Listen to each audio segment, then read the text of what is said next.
ओझर नगर परिषद पंचवार्षिक निवडणूक 2025चा बिगुल वाजताच स्थानिक राजकारणात चैतन्याची लहर निर्माण झाली असून शिवसेना उद्धव बाळासाहेब ठाकरे पक्षाने प्रभाग क्रमांक 12 मधून दीपाली रवींद्र शिंदे यांची अधिकृत उमेदवारी जाहीर केली आहे।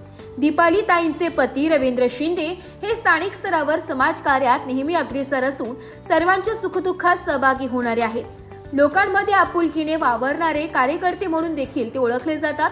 माजी आमदार अनिल अण्णा कदम यांच्या मार्गदर्शनाखाली शिंदे कुटुंब सातत्याने सामाजिक उपक्रमांमध्ये सक्रिय राहिले आहे।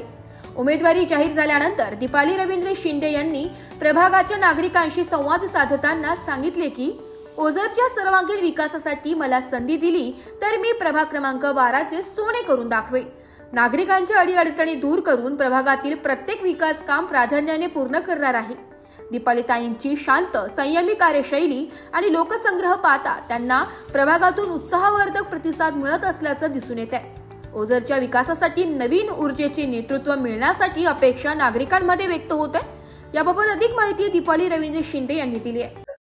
दीपाली रवींद्र शिंदे प्रभाग क्रमांक 12 मधून पंचवार्षिक ओझरच्या नगर परिषदेतून मी उमेदवारी करत आहे। मी ओझरच्या विकासासाठी संधी जर दिली तर त्याचं मी सोनं करून दाखवेल। मला हीच अपेक्षा आहे की सगळ्यांनी मला प्रचंड मतांनी विजयी करा। येत्या 2 तारखेला जी निशाणी मशाल आहे त्याला सगळ्यांनी बटन दाबून विजयी करा। नमस्कार, जयश्री धर्मेंद्र जाधव नगराध्यक्ष म्हणून उभी आहे। मशाल निशाणी आहे। येत्या 2 तारखेला मशालीवर बटन दाबून विजय करा। नामदेव खंडेराव भिकुले सोनेवाडीतून उभे आहे। येत्या 2 तारखेला प्रभाग क्रमांक 12 मशालीवर बटन दाबून त्यांना प्रचंड मतांनी विजयी करा। ब्युरो रिपोर्ट, नाशिक लोकशाही न्यूज।